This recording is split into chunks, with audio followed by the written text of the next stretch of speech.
Ever since the automobile was made accessible to the masses, car dealerships have been special places where desires, sweaty palms, and that new car smell are blended into an intoxicating elixir.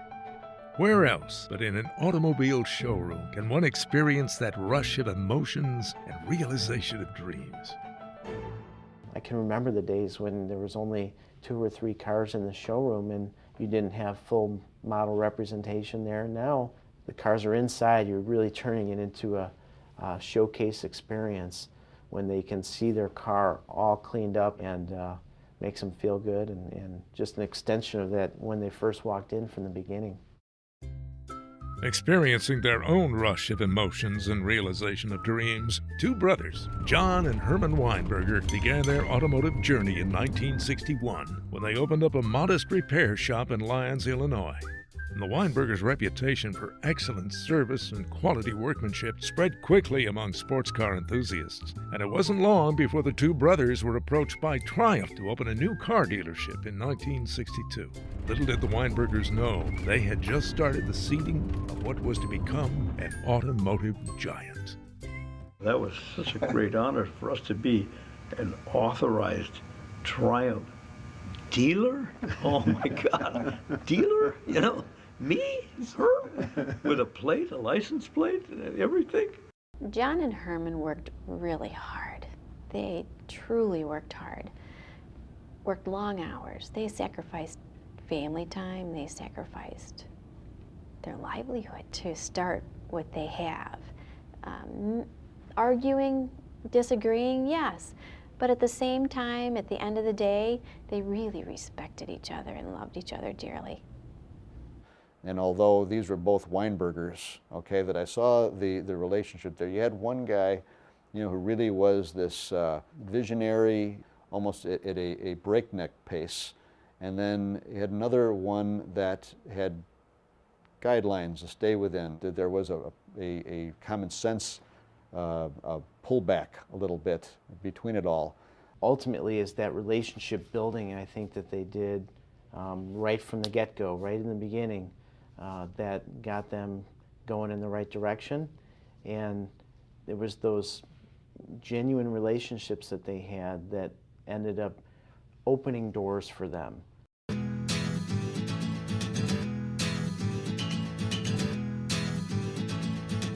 As the years went on, the brothers continued to grow their Continental operation with more new car franchises, including Toyota and Honda.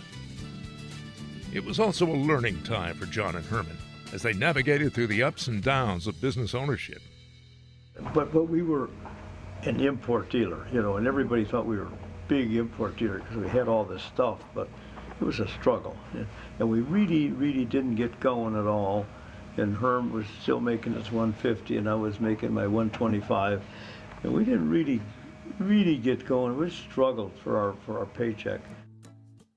It was during these years that they also began to realize the importance of good employee benefits and sound business practices. And there are good people there out there. You got to find them, and you just don't want to hire them because they work for Ford and they're experienced at selling cars or whatever. It doesn't make him the right person that we want for our customers. They're the ones. They are the ones that started it. Any customer touch point that we have within the organization, that's what we want our customers to feel. Is that what made us successful in the beginning? In October of 1973, OPEC imposed an oil embargo on the United States, which resulted in the price of gas at the pumps skyrocketing from 30 cents a gallon to $1.20. The fuel efficiency of the Toyotas and Hondas of that generation made them the brand to own. Wow, everybody bought a Toyota overnight. I mean, we sold every Toyota we could get our hands on. We became famous by Friday, really, because all we do is call up and get more Toyotas, and they'd sell them. And we didn't have any talent, but people bought them, you know. Yeah. And so we finally got a raise, I think, you know, because we were selling these cars. Despite Continental's rapid growth, The Weinberger brothers remained committed to providing superior service and adhering to strong business ethics. Good customer service to me it's important, it's an integral part of what we believe in. It's a philosophy Continental Motors Group has had for many, many years. We have to follow that thread that they created. What that thread was really was taking care of the customer. That's what really I got from Dad and Herm, and what they really meant. They really cared for the customer, and I think that's what's made us successful.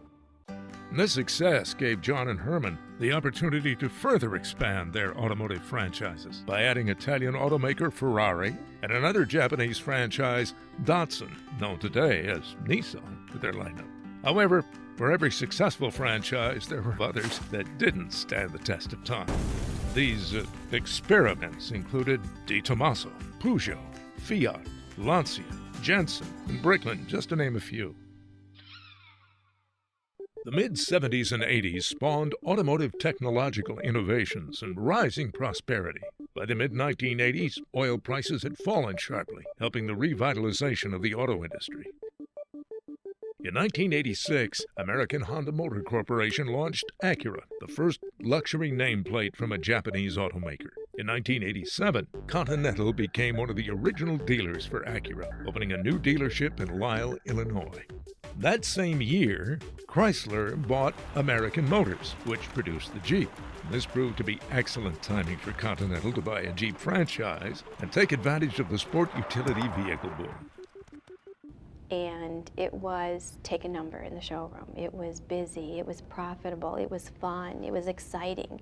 People were coming to us to purchase their first Grand Cherokee, and it was phenomenal.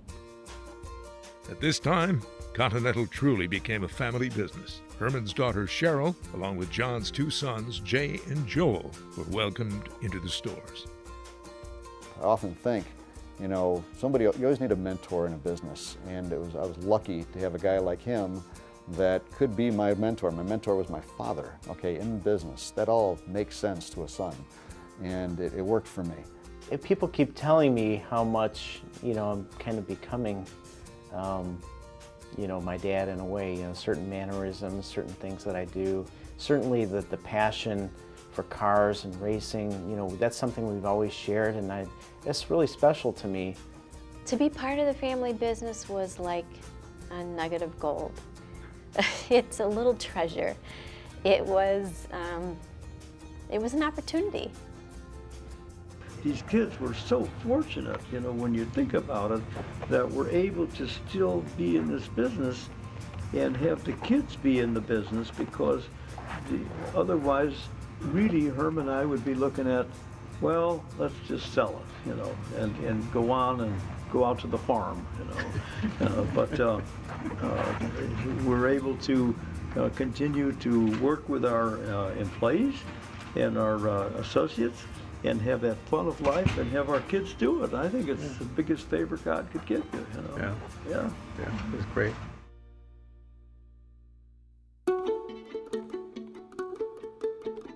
The Weinbergers continued building the business by adding Audi, Chevrolet, Maserati, Chrysler, and Scion to the list of franchises. However, in 1999, they recognized that Chevrolet was not a good fit, and the franchise was sold. It was a time of tremendous business growth. Continental Motors Group earned recognition as one of the top 100 privately owned companies in Chicago. It was at this time the Weinbergers were building new, state-of-the-art, environmentally friendly dealerships to accommodate the rapid growth in automotive technology and global energy concerns. The 2008 financial market crisis brought consumer spending to a halt. The recession rocked the auto industry like never before. Oil prices skyrocketed, and suddenly the MPG of a vehicle became the determining purchase factor for many consumers. In 2009, to combat the crisis, the United States government developed the program Cash for Clunkers, which gave the auto industry a much-needed boost and encouraged consumers to return to the marketplace. All the spade work we did before that in building relationships, that's what made us solid through those rougher times, is because people still go back. They want to do business with people that they like and they trust.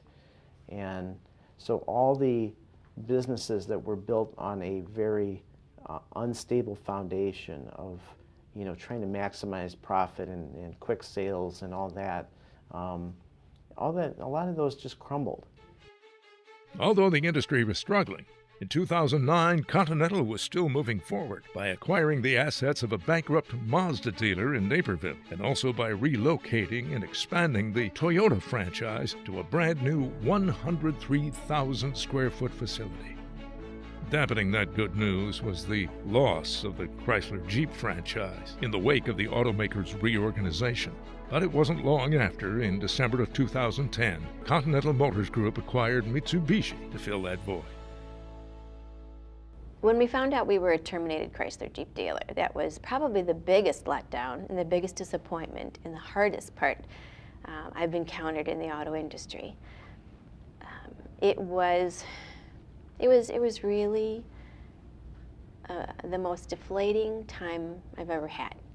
But because I'm part German and stubborn, I'm not going to let that take the best part, and that would be staying in business, utilizing the employees that we have. That's what's most important, and I think that's what keeps us alive and keeps Continental alive. And I won't take no for an answer.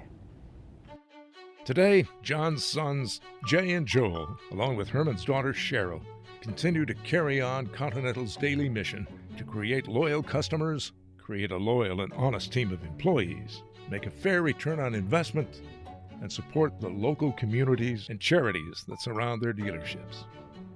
I think it's imperative for companies like us to give back to the community. You know, the great thing was our Continental Cares donation last year. We actually gave 8 cars away last year to people in need, and we've gotten reports back now, you know, throughout the year that these cars are actually making a difference in these people's lives. And when you see the look on the face of the recipients that got these 8 cars to be able to go to work with, it just warms the cockles of your heart. Yeah, I thank all the people who worked on this, because that's a lot of work, and it's all, you know, it's all gratis. You know, they don't get paid. So That's right. Yeah, it's really something that this thing has come together this way. 50 years ago, 2 young men, without hesitation, began a business based on their passion for cars, good business principles, and customer service. And today, the Continental Motors Group is recognized as one of the top 125 dealer groups in the nation, with 8 locations throughout the western suburbs of Chicago and employing in excess of 500 people over these past 50 wonderful years.